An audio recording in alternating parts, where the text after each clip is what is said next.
నీ భర్తను నువ్వే అర్థం చేసుకోకపోతే నేను అడుగుతున్నాను, వేరొకరు అర్థం చేసుకుంటే అయిపోయింది కాపురం ఇంకంతే. నీ దగ్గర దొరికిన ప్రేమ, నీ దగ్గర దొరికిన మనశ్శాంతి, ఇంటికి వచ్చేసరికి నీ దగ్గర దొరికిన నెమ్మది వేరొక దిక్కున దొరికితే నీ కాపురం ఏమవుద్ది? మంట కలిసిపోద్ది. నువ్వే పాడు చేసుకుంటున్నావు. నీ దగ్గర ఎంతో ప్రేమగా ఉండాలనుకున్నప్పుడు ఎందుకు నస మాట్లాడితే పుట్టింటి గొడవలు, మాట్లాడితే అత్తింటి గొడవలు, మాట్లాడితే ఇది ఒక నస. చెప్పకు కొన్ని విషయాలు ఆయన వరకు వెళ్ళనివ్వకు. ఇంటికి వచ్చిన వెంటనే పలకరించడమో, ఇంటికి వచ్చిన వెంటనే మాట్లాడడమో, ఇంటికి వచ్చిన వెంటనే చక్కగా ఆప్యాయంగా పలకరించడమో, మీకోసం ఈరోజు ప్రత్యేకంగా ఒక ప్రత్యేకమైన ఐటెం తయారీ, ఏదో ఒక మంచి బ్యూటిఫుల్గా మాట్లాడే ఏదో ఒక స్టోరీ రెడీగా ఒకటి పెట్టుకో, తయారు చేసుకుని. అదేం పెట్టవు. ఇంటికి వచ్చిన వెంటనే మొదలెడతావు. సర్ఫ్ ప్యాకెట్లు అయిపోయినాయి, టైట్ కూడా అయిపోయింది అందట. ఆడి సికాకు వచ్చేది ఇంటికి వచ్చిన సర్ఫ్ ప్యాకెట్లు అన్నదంటే, నీ సర్పని సౌడు నువ్వు ఆగా అడ్డాడు. శాలరీ పడక నేను ఎడుతున్నా సర్ఫ్ ప్యాకెట్లు అడ్డా నువ్వు అంటాడు. ఆమె ఎందుకమ్మా ఇంత నిష్ఠా కలిగి బతుకుతున్నావంటే, ఆమె కత్తిలాంటి ఒక మాట చెప్తుంది. ఆ మాట ఏంటో తెలుసా? వరుడు కొరకు ఎదురు చూస్తున్నానంట. ఎవరి కొరకు? వరుడు. సార్ నాకు తెలుసు సార్, దేవుడు పెట్టిన బ్యూటీ ఏంటంటే మనకి జెండర్ ఫీలింగ్ ఉంటుంది తెలుసు కదా. జెండర్, మగాడు, స్త్రీ, పురుషుడు. చాలా మందికి ఓపెన్గా చెప్తున్నాను, ఏమనుకోకండి. ఎవరు నేను చూసినప్పుడు ఖచ్చితంగా ఆ మ్యారేజ్ ఈవెంట్ టైంలో అట్రాక్షన్ ఉంటుంది. దేవుడు పెట్టిన ఫీలింగ్ అది, అంతే. అమ్మాయిని చూసినప్పుడు మగాడికి ఫీలింగ్స్ వస్తాయి, రావాలి, లేకపోతే నీకు హార్మోన్స్ తేడా ఉన్నాయని వస్తాయి, ఖచ్చితంగా వస్తాయి. అబ్బాయిని చూసినప్పుడు తనకు కూడా సేమ్ ఫీలింగ్స్ వస్తాయి. దాన్ని జెండర్ ఫీలింగ్ అంటారు. ఖచ్చితంగా ఫీలింగ్స్ వస్తాయి. అయితే ఆ ఫీలింగ్స్ ని మ్యారేజ్ అనే ఒక జోన్లో పెట్టాలట. రెబక్కమ్మకు ఫీలింగ్స్ ఉండవంటే రెబక్కమ్మకు కూడా ఫీలింగ్స్ ఉంటాయి. తల్లి అయినా ఆ తల్లికి కూడా సంసార విలువలు ఉంటాయంటే సంసార విలువలు ఆ తల్లికి కూడా ఉంటాయి. అయితే మరి ఏంటి తన దగ్గర అంత నిష్ఠాగరిష్ట ఏంటంటే, తన దగ్గర ఒక పెద్ద మాట ఉంది. ఆ మాట ఏంటో తెలుసా? వివాహానికి పవిత్రమైన పెద్ద పీటేసింది కనుక అంత నిష్ఠ కలుగుంది. రేపు పొద్దున్న నీ భర్తకిచ్చే బహుమానం ఏంటంటే, తన దగ్గర ఉన్న పవిత్రతే తన భర్తకిచ్చే అతి పెద్ద బహుమానం. అందుకే అంత చక్కగా తనను తాను కాపాడుకుంటుంది, తనను తాను లోబర్చుకుంటుంది, తనను తాను తగ్గించుకుంటూ ఉంది. రెబక్కమ్మకి ఫేస్బుక్ ఓపెన్ చేసి ఫేస్బుక్ రెబెక్కా అని పేరు పెట్టాను, కానీ ఏదో ముందు నైస్గా ఏదో ఒక ట్యాగ్ తగిలించి ఏం అక్కర్లేదండి. రెబెక్కమ్మకి మాట చెప్తున్నాను, ప్రొఫైల్ పిక్ ఆమెదే పెట్టాం అనుకోండి. ప్రొఫైల్ పిక్ అంటే తెలుసుగా, డిస్ప్లే మీద ఉండే ఫోటో. ఆ ఎఫ్బీలో ప్రొఫైల్ పిక్ రెబెక్కమ్మదే పెట్టాం అనుకోండి. నేను అడుగుతున్నా అండి, ఆమెకున్న ఫాలోయింగ్ కి స్టార్ యాక్టర్లు కూడా పనికిరారు, అంత ఫాలోయింగ్ వస్తుంది. అలాంటి ఫేస్బుక్ ఆమెకి ఇస్తే అంటదట, సారీ సార్ నేను వాంట్ సార్ అని చెప్తుందట. సారీ సార్ నేను వాంట్ సార్, నాకు ఇలాంటివి నచ్చవు సార్, నాకు ఈ టైప్ యాటిట్యూడ్ లేదు సార్ అని చెప్తుంది. మురిసిపోయి ఫేస్బుక్ లో వాడదు, మురిసిపోయి రకరకాల సోషల్ మీడియాలో తన ఫొటోస్, తన పర్సనల్ ఫొటోస్ పెట్టదు. ఒకవేళ వాడిన ఆధ్యాత్మిక చింతన కొరకు తప్ప ఇక దేనికి ఏ యాప్స్ తను ఉపయోగించదు. అంత చక్కటి అమ్మాయి. ప్రేమికుల రోజు వస్తే, ఇలాంటి ప్రేమికుల రోజు వస్తే ఇదే స్టేటస్ పెట్టండి. ఎవరి ప్రేమికుల రోజు వస్తే ఇదే స్టేటస్. ఏమైనా స్టేటస్? ఈ 24/16 పెట్టండి. ఆ చిన్నది మిక్కిలి చక్కనది ఆమె కన్యక, ఆ ఏ పురుషుడు ఆమెకు తెలియదు, ఆమెను కోడలేదు. అంటే ఎవరైనా స్టేటస్ పెడితే ఇదే స్టేటస్. February 14th ఏం పెడతారు స్టేటస్ అంటే, ఆ అమ్మాయి చక్కని చిన్నది, ఆ అమ్మాయి అందంగా ఉంటుంది, ఆ అమ్మాయికి ఏ పురుషులు తెలియదు. అమ్మాయికే కాదు, ఆ అబ్బాయి కూడా వర్తిస్తాయి ఈ షరతులు.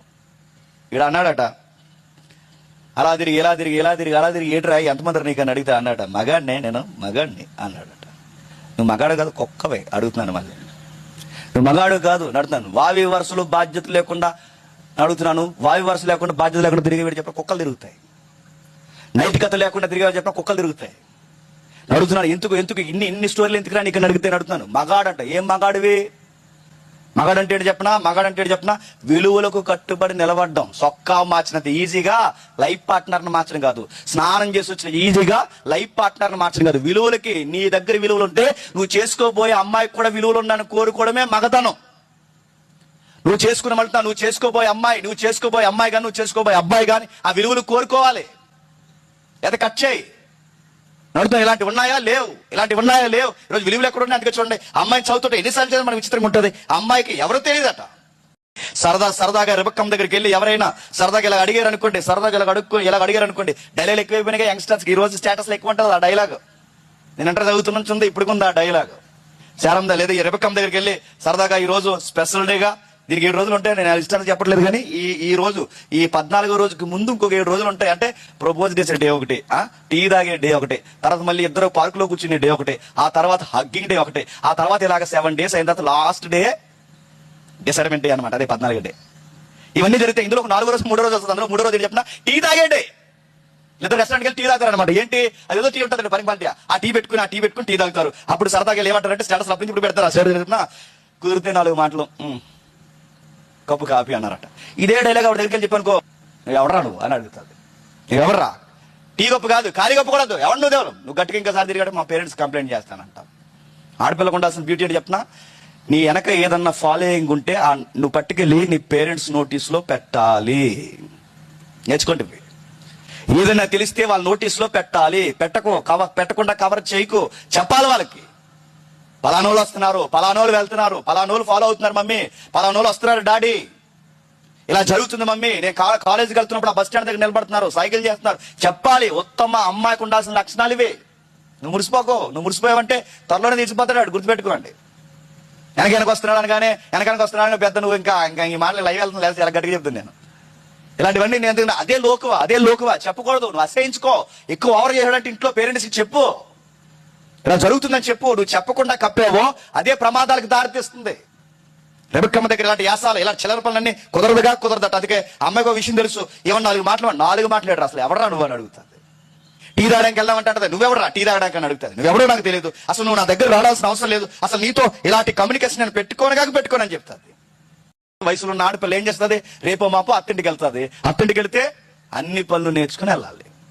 ఆడపిల్లకు ఉండాల్సిన గుణగణాల్లో మంచి గుణగణాలు ఏంటో తెలుసా? ఇంటి వారికి అంది రావాలి, ఇంట్లో ఏదో ఒకటి పని చేయాలి, ఎమ్మెల్యేలా తిరగకూడదు, ఇంట్లో ఏదో ఒక పని చేయాలి, ఆ పనికి తగ్గట్టుగా వ్యవహరించాలి, పనులు నేర్చుకోవాలి. ఈ రోజు అడుగుతున్నాను, ఈ రోజు పనులు వచ్చిన ఆడపిల్లలు ఉన్నారా? ఏముంటుందా రేపు వెళ్ళి మీ ఆయనకనంటే అప్పుడు అందంట, యూట్యూబ్ ఉందగా అందంట. యూట్యూబ్ లో చూసి ఈ ప్రయోగాలన్నీ ఎవడి మీద చేస్తావు, ఆడి మీద చేస్తావు. ఆడిని హాస్పిటల్లో జాయిన్ చేస్తాడు, ఏమి పోలాడు, నీ వంటలు తినాడు, శిలాన్ని పెట్టాడు. అడిగి యూట్యూబ్ లో చూస్తుంటుందట, గూగుల్లో చూస్తుంటుందట, ఎక్కడ చూస్తుంటుందని అడుగుతాను. రెబెక్కమ్మని చూస్తే ఆశ్చర్యకరమైన మాట చూడండి. అమ్మ ఇంటి పనులు చేస్తుంది, ఎంత చక్కగా ఉంది. ఎండను పడొస్తుందో, గాలి తగులుతుందో, అంటే తను ఎక్కడ చూడండి ఎంత అందంగా ఉన్నా నా అందం చెదిరిపోద్దేమో, ఇలాంటి ఫీలింగ్స్ ఏమీ లేవు. ఎండ వాన ఎన్నున్నా తన ఇంటి వారి దాహం తీర్చడానికి ఆ కడవ పట్టుకొస్తుంది. ఆ టైంలో ఆ పెద్ద ఆయన ఆ అమ్మాయిని చూశాడు. భుజాల మీద పెట్టుకుని వచ్చినప్పుడు నా భుజం అంతా కందిపోద్దేమో, నా స్కిన్ పాడైపోద్దేమో. అసలు ఇలాంటి నాసిరకమైన మాటలు ఆమె దగ్గర ఉండవండి. అందం కోసం ఆలోచించే అమ్మాయి కాదు. అందరూ అంటే తన ఇంట్లో ఉన్న వారు అందరూ ఆరోగ్యంగా ఉండాలని ఆలోచించే చక్కటి అమ్మాయి. ఈ అమ్మాయిని బేస్ చేసుకుని నేను క్వశ్చన్ అడుగుతున్నాను, ఏమనుకోకండి. ఒకవేళ అనుకున్నా పర్లేదు, మారు మనసు పొందండి. అమ్మాయిని బేస్ చేసి అడుగుతున్నాను. చదువుల పేరుతో ఈ అమ్మాయిని చూస్తే మనకి ఏమవుతుంది తెలుసా? తన భుజాన తాకింది ఏదన్నా ఉందంటే కడవ. ఈ రోజు చదువుల పేరుతో నీ భుజాలు రాసుకుంటూ తిరుగుతున్నది ఎవరితో? భుజాలు రాసుకుంటూ తిరుగుడం ఎక్కువైపోయింది. ఉద్యోగం పేరుతో పురుషుల దేహాలు స్త్రీలకి, స్త్రీల దేహాలు పురుషులకి తగులుకుంటూ తిరుగుతున్న కొందరు ఎక్కువైపోయారు.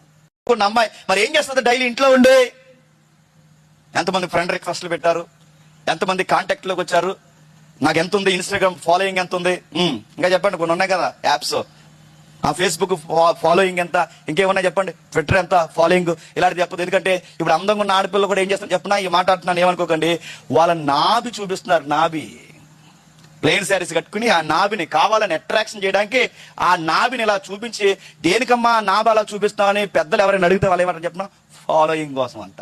ఫాలోయింగ్ పెరగాలని ఎక్స్పోజ్ చేస్తున్నారు. ఫ్రంట్ బ్యాక్ చూపించుకున్న అసభ్యకరమైన ఆ యొక్క భంగిమలు చూపిస్తూ, దేనికంటే ఫాలోయింగ్ కొరకట. రేపు పొద్దున్న నన్ను అడుగుతున్నాను, పెళ్ళి అవుతుంది, వాడికి ఎలా ఉంటది? ఆ నీలాంటి వికారంగా అయితేనే చేసుకుంటాడు. మరి చెప్తున్నాను, ఆ నీలాంటి దరిద్రుడు అయితేనే చేసుకుంటాడు. నువ్వు ఇంత సొసైటీకి ఇంత చూపించిన తర్వాత వాడు నిన్ను ఎలా చేసుకుంటాడు? రేపు పొద్దున చేసుకున్న తర్వాత నీకు పిల్లలు పుట్టిన తర్వాత ఎవరు మమ్మీ ఎక్స్పోజ్ చేస్తుందంటే నేనే ఆ నంది అవార్డు నాదంటావా? నువ్వే చూపిస్తే రేపు పొద్దున నీ కూతురు చూపిస్తుంది అనుకుంటున్నావా? నువ్వే చూపిస్తే రేపు పొద్దున నీ కొడుకు లాంటి పరంపొక పనులు చేస్తారు. ఇది ఫాలోయింగ్ ఏంటండి అడుగుతాను. ఒళ్ళు సొసైటీలో చూపించుకుంటే దానికి ఫాలోయింగ్ ఏంటండి?